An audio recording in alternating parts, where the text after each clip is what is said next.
शहर का सबसे शानदार 5 स्टार होटल ग्रैंड रीगल उस रात जगमगा रहा था। झूमर की सुनहरी रोशनी, महंगे सूट पहने मेहमान और म्यूजिक बैंड की धीमी धुनें माहौल को और भी शाही बना रही थीं।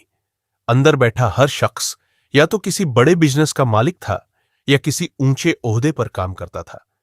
लेकिन उसी भव्य माहौल में अचानक दरवाजा खुला और एक कमजोर बुजुर्ग अंदर आए। उम्र लगभग 70 से ऊपर, झुके हुए कंधे, कांपते हाथों में लकड़ी की पुरानी लाठी और बदन पर फटी हुई धुंधली धोती कुर्ता।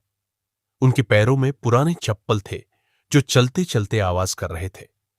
हॉल की चकाचौंध में उनकी शक्ल किसी और दुनिया से आई हुई लग रही थी। मेहमानों की हंसी धीरे धीरे रुक गई और सबकी नजरें उसी बुजुर्ग पर टिक गई। किसी ने धीरे से ताना मारा, "यह भिखारी अंदर कैसे आ गया?" दूसरे ने हंसते हुए कहा, "लगता है होटल का गार्ड सो गया होगा।" बुजुर्ग ने किसी से कुछ नहीं कहा। वो धीरे धीरे चलते हुए एक कोने की खाली मेज पर बैठ गए। उनकी आंखों में भूख और थकान तो थी, लेकिन साथ ही एक अजीब सी इज्जत और गरिमा भी थी। वेटर उनकी ओर देख रहे थे, लेकिन पास जाने की हिम्मत नहीं कर रहे थे। तभी होटल मैनेजर आया। उम्र लगभग 40 साल, महंगे सूट में, चेहरे पर अहंकार। उसने कर्मचारियों से सख्त आवाज में कहा, "किसने इस आदमी को अंदर आने दिया? निकालो इसे बाहर, हमारे होटल की इमेज खराब हो जाएगी।" लेकिन ठीक उसी वक्त वहां खड़ा एक युवा वेटर, उम्र करीब 24 साल, साधारण सा लेकिन साफ सुथरा यूनिफॉर्म पहने, बुजुर्ग की ओर देखने लगा। उसकी आंखों में दया और इंसानियत साफ झलक रही थी। उसने देखा, बुजुर्ग के हाथ कांप रहे थे, होंठ सूख गए थे और आंखें लगातार प्लेटों में जा रही थीं, जहां लोग महंगे पकवान खा रहे थे। युवा वेटर खुद को रोक नहीं सका।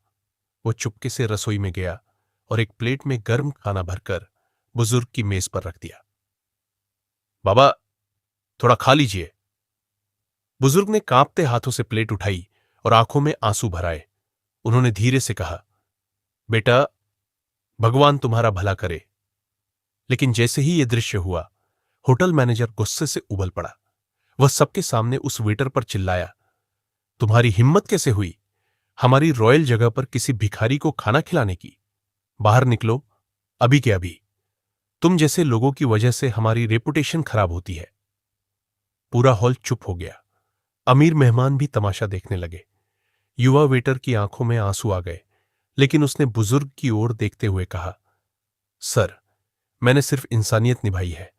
अगर ये गुनाह है तो मैं ये गुनाह बार बार करूंगा।" मैनेजर ने बिना सुने गार्ड को बुलाया और वेटर को धक्का देकर होटल से बाहर फेंकवा दिया। रात की ठंडी हवा में वह लड़का सड़क पर अकेला खड़ा था। उसके हाथ कांप रहे थे, आंखें लाल थी। उसकी नौकरी, उसका भविष्य सब छिन गया था, सिर्फ इसलिए कि उसने एक भूखे इंसान को खाना खिला दिया। वहीं दूसरी ओर होटल के कोने में बैठे बुजुर्ग ने पूरा दृश्य देखा। उनकी आंखों में एक अलग चमक थी, लेकिन किसी ने ध्यान नहीं दिया। वो चुपचाप खाना खाकर उठे और बाहर चले गए। अगली सुबह होटल ग्रैंड रीगल हमेशा की तरह जगमगा रहा था। लॉबी में ताजा फूलों की खुशबू फैली थी। विदेशी मेहमान चेक इन कर रहे थे और स्टाफ उसी शान से खड़ा था जैसे हर रोज। मगर पिछली रात की घटना को कोई याद नहीं करना चाहता था। मैनेजर ने तो मान लिया था कि उसने ठीक किया। एक भिखारी को खाना खिलाने पर एक वेटर को निकाल दिया। उसके लिए यह डिसिप्लिन था। स्टाफ के बीच कानाफूसी हो रही थी, लेकिन किसी की हिम्मत नहीं थी कि खुलेआम बोल सके। इसी बीच अचानक होटल के बाहर गाड़ियों की लंबी काफिला रुकती है। काले रंग की लग्जरी कारें एक के बाद एक होटल के मुख्य द्वार पर आकर खड़ी हो जाती है। साथ में सुरक्षाकर्मी काले चश्मे और वॉकी टॉकी लेकर पूरे होटल की तरफ दौड़ पड़ते हैं। स्टाफ घबरा गया। सबने सोचा, कोई बड़ा मंत्री आया है या कोई अरबपति बिजनेसमैन। मैनेजर तुरंत अपना टाई ठीक करने लगा, बाल संवारने लगा और बड़ी मुस्कान के साथ एंट्रेंस पर खड़ा हो गया। फिर जो नजारा दिखा, उससे हर किसी की आंखें फटी की फटी रह गई। उसी कमजोर बुजुर्ग, जिन्हें कल रात भिखारी कहकर अपमानित किया गया था, आज होटल की सीढ़ियों पर चढ़ रहे थे। लेकिन इस बार उनका रूप बिल्कुल अलग था। अब वो शानदार ग्रे सूट में थे, गले में सिल्क की टाई, पॉलिश किए हुए जूते और साथ में उनकी चाल में अजीब सा आत्मविश्वास। उनके आसपास अंगरक्षक थे और जैसे ही वह अंदर बढ़े, स्टाफ लाइन लगाकर खड़ा हो गया। मैनेजर की मुस्कान अचानक गायब हो गई। उसके चेहरे पर डर साफ नजर आ रहा था। उसके दिमाग में बस एक ही सवाल गूंज रहा था, ये वही बुजुर्ग है जो कल भूखे बैठे थे। पूरे होटल में फुसफुसाहट फैल गई। ये कौन है? इतनी सिक्योरिटी, ये साधारण इंसान नहीं लगते। बुजुर्ग बिना कुछ कहे सीधा रॉयल कॉन्फ्रेंस हॉल की तरफ बढ़ गए। होटल का जनरल मैनेजर और डायरेक्टर पहले से इंतजार कर रहे थे। जैसे ही बुजुर्ग अंदर पहुंचे, दोनों ने तुरंत झुककर उनका स्वागत किया और कहा, सर, आपके स्वागत में पूरा स्टाफ तैयार है। हमें गर्व है कि आप यहां आए। पूरे स्टाफ पर बिजली गिर गई। अब साफ हो चुका था, यह कोई साधारण इंसान नहीं, बल्कि इस पूरे होटल चेन के मालिक है। लॉबी में मौजूद हर कर्मचारी चौंक गया। वेटर आपस में एक दूसरे की ओर देखने लगे। कुछ ने तो कल की रात को याद करते हुए अपने मुंह पर हाथ रख लिया। मैनेजर का चेहरा पीला पड़ गया। उसकी टांगें कांपने लगी। बुजुर्ग ने चारों ओर देखा। उनकी नजर ठहर गई उसी जगह पर जहां उन्होंने कल भूखे बैठकर खाना खाया था। फिर उन्होंने गंभीर आवाज में कहा, मैंने कल एक परीक्षा ली थी, ये देखने के लिए कि मेरी मेहनत से बने इस होटल में इंसानियत जिंदा है या नहीं। सब सन्न रह गए। फिर उन्होंने आगे जोड़ा, अफसोस, इस परीक्षा में मेरे स्टाफ का बड़ा हिस्सा नाकाम हो गया, लेकिन सिर्फ एक लड़का पास हुआ। हॉल में चुप्पी गहरी हो गई। सबके दिमाग में वही वेटर घूम रहा था जिसे कल निकाल दिया गया था। मैनेजर पसीने से तरबतर हो गया। उसे अब साफ लग रहा था कि तूफान आने वाला है। लॉबी में सभी की सांसें थमी हुई थीं।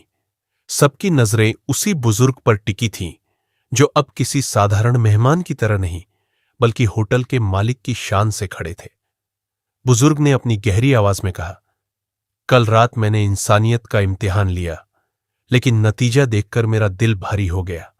इतने बड़े होटल में, इतनी दौलत और चमक धमक के बीच किसी के दिल में गरीब और भूखे इंसान के लिए जगह नहीं थी। सिर्फ एक लड़के ने अपनी नौकरी की परवाह न करके मुझे खाना दिया। पूरा हॉल खामोश था। स्टाफ के चेहरे झुक गए। कईयों की आंखें नीचे टिक गईं। मैनेजर अब आगे बढ़ा। उसके चेहरे पर नकली मुस्कान थी। आवाज कांप रही थी, सर, वो तो एक गलतफहमी थी। हमें लगा आप। बुजुर्ग ने उसे बीच में रोकते हुए कहा, गलतफहमी नहीं, असलियत थी। असलियत यह कि तुम्हें इस होटल में नौकरी करने के लिए सिर्फ पैसा और शोहरत चाहिए, इंसानियत नहीं। और ऐसे लोगों को मैं अपनी टीम का हिस्सा नहीं बना सकता। मैनेजर वहीं जड़ हो गया। उसके चेहरे का रंग उड़ गया। इतने में बुजुर्ग ने अपने सहायक को इशारा किया। सहायक ने फोन मिलाया और कुछ ही मिनटों में दरवाजा खुला। अंदर आया वही युवा वेटर, करीब 24 साल का, जिसकी आंखें थकी हुई थीं, मगर दिल में ईमानदारी थी। कल रात जिसको अपमानित करके होटल से निकाला गया था, आज वो झिझकते हुए दरवाजे पर खड़ा था। उसके हाथ अब भी कांप रहे थे। उसने बुजुर्ग को देखा और फुसफुसाया, सर, आपने बुलाया? बुजुर्ग ने मुस्कुराकर कहा, हाँ बेटे, तुमने कल जो किया वो इंसानियत थी। यही वो चीज है जिसकी इस होटल को सबसे ज्यादा जरूरत है। पूरा हॉल एक बार फिर स्तब्ध हो गया।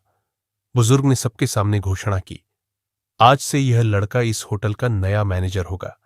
जिस इंसान ने भूखे इंसान को खाना देने के लिए अपनी नौकरी खो दी, वही इस जगह का असली हकदार है। स्टाफ ने तालियां बजाई। कुछ के चेहरे पर हैरानी थी, कुछ की आंखों में शर्म। वेटर के चेहरे से आंसू बह निकले। उसकी आवाज भर्रा गई, सर, मैं तो बस इंसानियत निभा रहा था। मुझे कभी उम्मीद नहीं थी कि इतना बड़ा सम्मान मिलेगा। बुजुर्ग ने उसके कंधे पर हाथ रखते हुए कहा, यही तो तुम्हारी सबसे बड़ी ताकत है। याद रखो, होटल सिर्फ इमारतों और सजावट से बड़ा नहीं होता, बल्कि उन दिलों से बड़ा होता है जो यहां काम करते हैं। और मैंने आज तुम्हारे दिल में इंसानियत देखी है। मैनेजर अब और सहन न कर सका। उसने गिड़गिड़ा कर कहा, सर, मुझे माफ कर दीजिए, मैंने गलती की।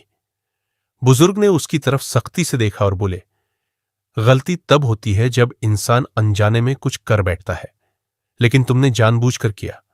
तुमने एक गरीब इंसान को भिखारी समझा और अपने स्टाफ को इंसानियत सिखाने की जगह उसे अपमानित किया। ऐसे इंसान के लिए इस होटल में कोई जगह नहीं है। तुम निलंबित किए जाते हो। मैनेजर की टांगें कांपने लगी। वह वहीं गिर पड़ा। लेकिन अब बहुत देर हो चुकी थी। उस वक्त होटल की लॉबी में मौजूद मेहमान भी ताली बजाने लगे। कई मेहमानों ने वेटर के पास जाकर कहा, आज तुमने हमें सिखाया कि असली लग्जरी महंगे कपड़े या महंगी गाड़ियां नहीं, बल्कि दूसरों की मदद करने में है। वेटर की आंखों से आंसू रुक नहीं रहे थे। कल तक वो एक अपमानित नौजवान था, आज सबके सामने गर्व से खड़ा नया मैनेजर बन चुका था। बुजुर्ग ने अंतिम शब्दों में कहा, पैसा और शोहरत हर किसी को मिल सकती है, लेकिन इंसानियत सिर्फ चुनिंदा लोगों के पास होती है, और वही इस दुनिया की असली दौलत है।